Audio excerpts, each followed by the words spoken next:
발달은 계속적으로 이루어지는 과정이긴 하지만은 주기가 있다. 이 속도는 일정하지 못하다는 거예요. 예를 들어서 이 하나가 나왔어요. 그 다음에 두 번째, 우리 윗니, 아랫니 어느 것부터 나와요? 아랫니부터 나오죠. 아랫니부터 나오고 윗니 나오는데 이것이 이제 하나 나왔다고 해서 이제 또 그 다음에 한 달 후에 두 개 나오고 이렇게 하는 건 아닌 거 아시죠? 예, 이런 것처럼 발달의 속도는 일정하지 않다라는 거예요. 발달은 계속적으로 이루어지면 속도가 일정하지 않습니다. 그래서 발달 단계 불규칙성이죠. 발달이 규칙적이지 않다. 불규칙적으로 일어나는 것. 속도가 일정하다면은 규칙성이라고 하지만 그렇지 않다. 그래서 발달의 동요성, 율동성이라고 돼요. 리듬 있게, 그렇죠? 달라진다라는 거예요.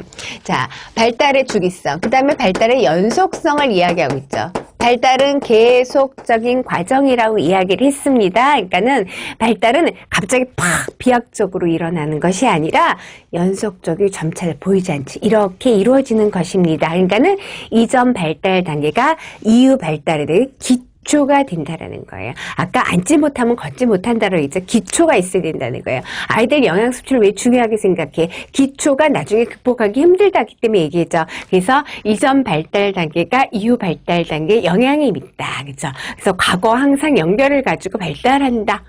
역시 학습도 마찬가지예요. 자, 그 다음에 그것이 연속성입니다. 그 다음에 설명할 수 있는 것이 발달의 상호작용성이에요. 발달의 상호작용성.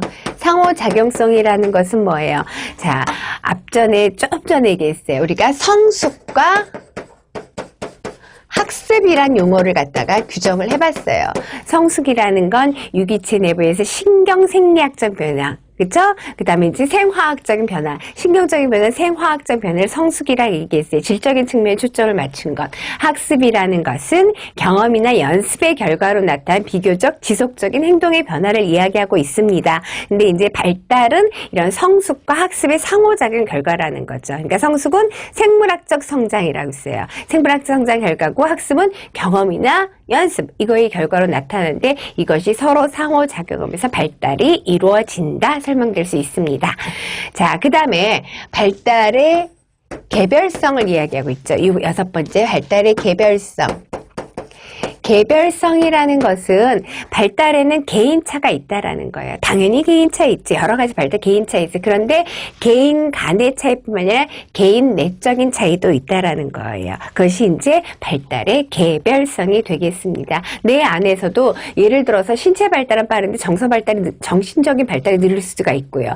예를 들어서 뭐 걷는 건 빨리 걸었지만은 이는 늦게 나올 수도 있고 이렇게 설명드릴 수가 있는 것이 발달의 개별성입니다.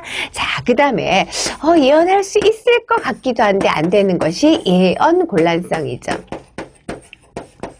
발달의 예언 곤란성이라는 것은 발달에는 일정한 순서성이 있다고 했어요. 상부에서 하부로.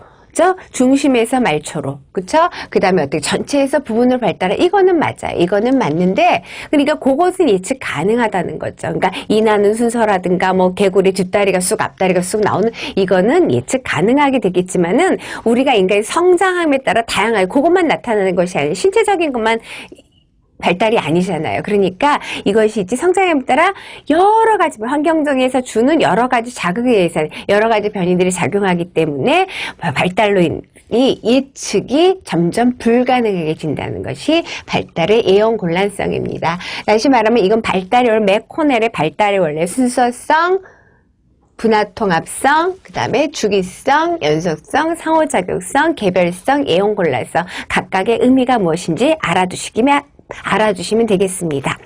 자, 그 다음에 이제 우리 3번 할 때 발달의 주요 기제를 얘기할 수 있어요. 발달의 주요 기제를 얘기하는데, 이제 발달의 주요 기제, 설명하는 용어 정리에 다 이 시간 이제 발달의 주요 기제.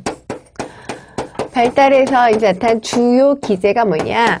적기성이라는 이 용어는 굉장히 중요해요. 여러 이제 학자들이 설명할 때 발달에서 어느 시기가 있다라고 크리티컬 피리어드, 그러니까 중요한 시기, 적합한 시기가 있다고 설명할 수 있는 것이 적기성입니다. 적기성.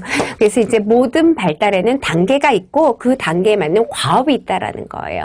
우리가 청소년 상담사 공부를 하면서 이제 청소년에게 맞는 발달 과업인 것은 아닌 것도 이렇게 따지게 되거든요. 이런 것들도 역시 발달의 적기성 때문에 설명이 이제 가능하고 그런 이론들을 우리가 배우게 되는 것이겠죠. 그래서 모든 발달은 뭐가 있다? 단계가 있다. 단계가 있고 각 단계에 맞는 과업이 있다라는 거예요. 그래서 나중에 이제 헤비거스티 발달 과업 단계도 공부를 하게 될 건데 이제 이런 것들 적기성이 있다. 그래서 여기서의 중요한 건 뭐냐? 발달은 결정적 시기, 적합한 시기, 결정적 시기가 있다라는 거예요. 크리티컬 피리어드가 있다는 결정적 시기가 있는데 이것을 설명하는 이론 중에서 이제 거기 볼트체가 좀 로렌츠의 새끼 오리 연구 있어요. 로렌츠의 오리 연구, 새끼 오리야, 그쵸? 새끼 오리 연구 있는데요. 이 로렌츠의 새끼 오리 연구가 이제 그 발달에서 결정적 시기를 설명할 때 꼭 나오는 이론이 되겠습니다. 자, 이것은 이제 디귿번에 있는 새끼 오리에 대해서 연구하는데요. 새끼 오리는 누구를 갖다가 엄마라고 알아요? 태어나서 부화돼 있죠. 알을 깨고 나왔을 때 움직이는 물체, 처음 본 움직이는 물체를 엄마라고 생각하고 쫓아다닌다는 거예요. 그러니까는 그 로렌츠는 그걸 통해서 무엇을 얘기하면 오리가 엄마를 인식하는 크리티컬 피리어드가 있다는 결정적 시기가 있다 이렇게 언급을 하는 거예요. 그러니까는 이제 이렇게 얘기하는 거. 그 다음에 이제 또 참고로 보면은 우리가 이제 그 성격 발달 이론 뭐에서는 성격 이론에서 프로이트 이론, 우리 정신분석적으로 굉장히 우리 시험에 중요한 기본이 되는 프로이트 이론에서 보면은 각각 이론 성장 발달 단계에서 이제 구강기, 프로이드가 이제 성격 발달 단계 나중에 할 거예요. 구강기, 학문기, 남근기, 잠복기, 그 다음에 생식기 혹은 성기기 이렇게 성격 발달 단계를 설명하면서 인간에서 가장 중요한 것은 남근기라는 거예요. 45세면 다 결정된다라고 하는 이런 것 등이 크리티컬 피리어드 결정적 시기가 있다고 설명하는 내용이 되겠죠. 그래서 인간 발달 과정에서 결정적 시기, 인간 발달을 이루는 결정적 시기는 생애 후기보다는 생애 초기, 인생 초기다. 그래서 초기 경험이 중요하다라는 것을 나타내는 것이 적기성을 이제 지시할 때, 적기성을 설명할 때 꼭 나타나는 이론입니다. 자, 그 다음에 발달의 주역에 적기가 있다, 크리티컬 피리어드가 있다, 결정적인 시기가 있다라고 했으면은 두 번째는 기초성, 초기성이에요. 앞서서 이제 발달의 원리에서도 이야기를 했어요. 발달의 원리에서 얘기했는데 앞에 발달, 후에 발달에 영향을 미친다라고 해서 기초성. 굉장히 중요하죠. 그래서 보면은 아동의 지금 적기성 할 때 얘기할 때 프로이드도 45세면 다 결정된다라고 얘기를 한 것은 뭐예요? 어린 시절 인생 초기 경험이 중요하다라고 하는 거죠.